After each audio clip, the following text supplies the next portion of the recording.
a subcompact SUV. What is that even? I mean, growing up, SUVs used to be a four-wheel drive car for people who like playing in the mud. But it's 2017 and we have 63 identifiable genders. So it's only fair that that logic applies to cars as well, right? Well, that's how you get these two little subcompact SUVs. You take an SUV body structure, you throw it on a front-wheel drive car, chop the whole thing under 4 meters, and et voila, you have a subcompact SUV. The thing is, if this all sounds really ridiculous to you, it's because it is. Now, aside from the fact that Dipayan's tolerance for change is as low as his IQ, he does have a point here. The vehicles here might have SUV stands, but they are city sleekers. It all started with the Ford EcoSport back in 2013. This was the vehicle that created the subcompact SUV space, and since then, the whole segment is reporting a double-digit growth year on year. Over the years, we have seen the introduction of Maruti Suzuki Vitara Brezza, Tata came in with the Nexon, and Honda's answer to this space was with the WRV. Ford initially started running packed houses with the EcoSport. It was selling more cars than it could sell, the waiting periods were too long, and since then, as it started to fade out, the new players hit Ford hard. Come 2017, Ford has hit back with this.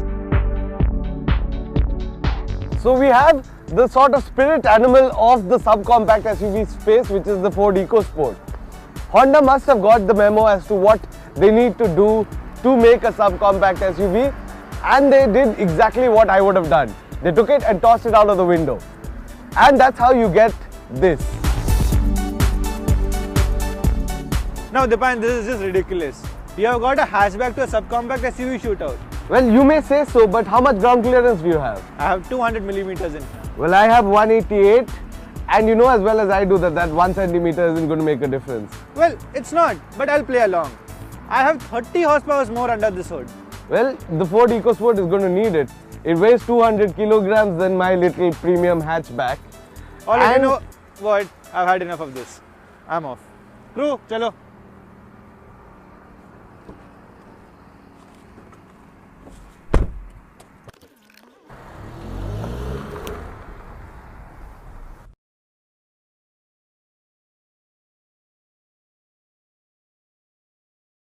Now that he's gone with what he thinks is the entire crew, we can talk a little more about the WRV's design. And while it may not look like the rest of the cars in the space, the WRV does stand out. And that's because it's got a lot of cues from the Jazz on which it is based, although Honda have given it a lot of sharper indents and creases to make it look more muscular. These 16-inch gunmetal alloy wheels add to the appeal. 188 millimeters of ground clearance, a sharp but thick chrome plate in the front paired with the LED DRLs, and the sharp indents on the bonnet make it look more rugged and sharper and more like an SUV. Now at the rear, the beefy theme does continue, but I really like the way that Honda have laid this out. It's got this chrome plate in the middle that ties it all together, but it's been tastefully laid out. I love the way that they've designed these LED tail lamps, and of course there's some cladding to remind you that this is of course still a subcompact SUV. Now remember, this is the first big facelift on the Ford EcoSport, and it's the face of the car that hosts some major changes. Starting with the headlamp cluster with DRLs that gives the car much more angular and aggressive look. Also, the fog lamp cluster and the indicators have been integrated into one triangular cluster down here. The bonnet of the car has not changed much, but it gets these two shut lines running south that gives the car much more modern appeal. Ford has also added its family grille here, which carries its design legacy of SUVs onto the EcoSport now.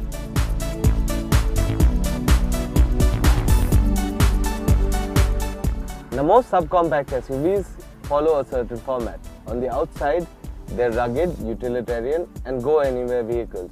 On the inside, they have to be premium, and in that sense, the WRV is bang on cue. I love the all-black interiors, and I love the way that Honda have integrated the air conditioning and the digipad system into this all-black piano black finish. I love the way that Honda's digipad system feels to touch and use. It's a good UI, although I do miss Android Auto and Apple CarPlay integration because it makes it a lot easier to use. The Mirror Link app is slightly more difficult. The steering wheel, which is from the Jazz, as you can see, is about right in every sense. It's got all the right features. It feels premium to touch, and that's the important thing. The gear knob deviates from Honda's usual circular knob, and I love the way that the gates have a mechanical clink to them when you put them in gear. It makes you feel like you're driving something. It makes you feel like you are in an SUV, even though this is in essence a subcompact SUV. Now, the piece de resistance that is on the WRV and not on too many other cars in this segment is the fact that it actually comes with a sunroof. So the WRV also has a number of storage spaces. As you can see, it has bottle holders in both doors. It has cup holders in the center console. It has an armrest with storage. But my favorite cubby on the WRV, however, is this cup holder that fits in right next to the steering wheel, which makes it really easy to retrieve your cup, have a sip and put it back without having to fumble around in the center console. Now perhaps the biggest change onto the Ford EcoSport facelift has been done to its interiors, and remember that button heavy dash that used to be here? Well, that has now been replaced with this nice pop-up style infotainment system here. There's nice little plastic touch finished in piano black finish that gives it a very premium appeal to overall otherwise simple dashboard. There is automatic climate control, and the instrument cluster also has a very small digital display. Well, I hope that the font of it would have been a bit bigger, but it still works. But the highlight has to be the infotainment system here. It supports Apple CarPlay, it supports Android Auto, and it has a nice fade in fade out effect to the overall touch. But one thing that it misses out, which WRV supports, is the inbuilt navigation. But in this generation of smartphones, you don't need one to have an inbuilt navigation support directly to the infotainment system, especially when you can connect your smartphones directly to the screen.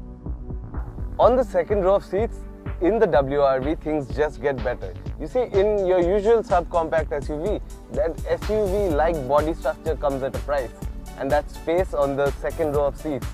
As you can see, I'm sitting in the second row of seats in the WRV, and I have a lot of leg room, I have a lot of headroom, and it feels spacious even with this all-black interior. Had I been in the back seat of the EcoSport, I'd be slightly squirmed for space.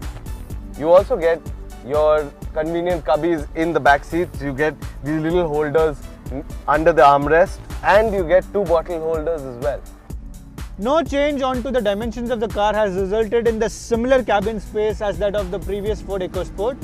Having said that, there is enough knee room and headroom onto the rear seat of the car. However, there is lack of sense of space onto the rear seat when compared to the Honda WRV.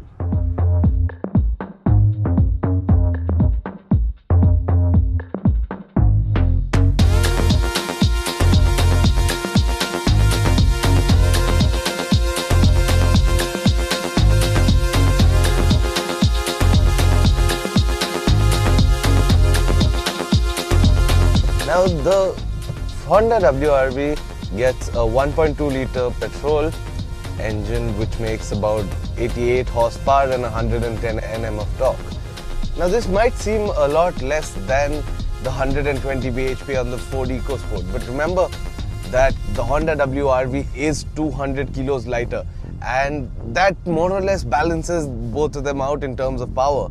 The EcoSport does make more torque, but I don't think you're going to find a huge difference in the driving between the two. The thing I like about the Honda is the refinement in the lower ranges of the rev.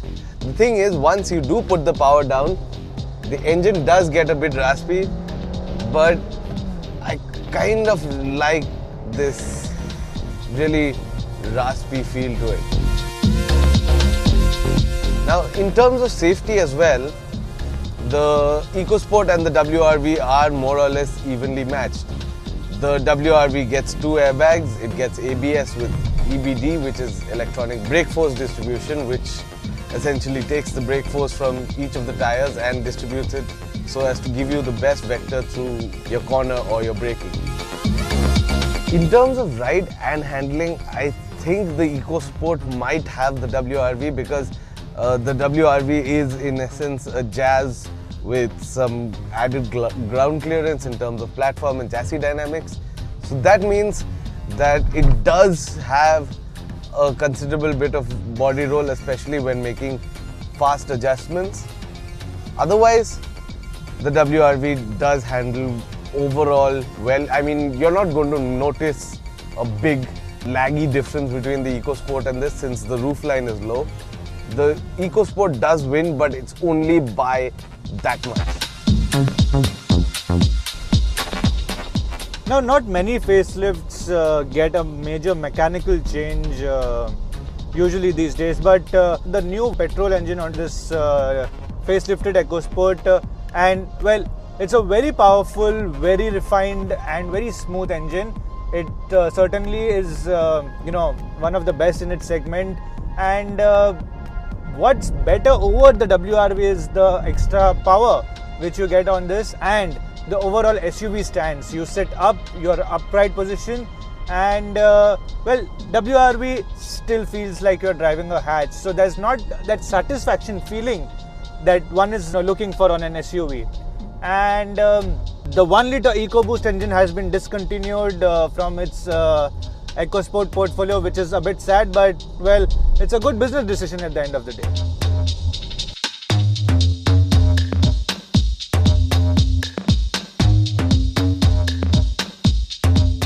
So we've spent the majority of the day testing the Honda WRV against the Ford EcoSport, and we've tested it on grounds of interior quality, roominess, design and engine performance.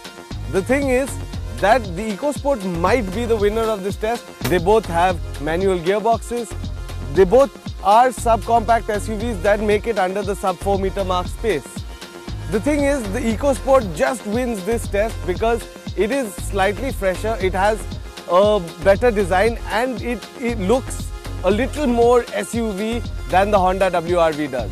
Having said that, also remember the Ford EcoSport is also available with the automatic gearbox, which is a big miss on the Honda WRV.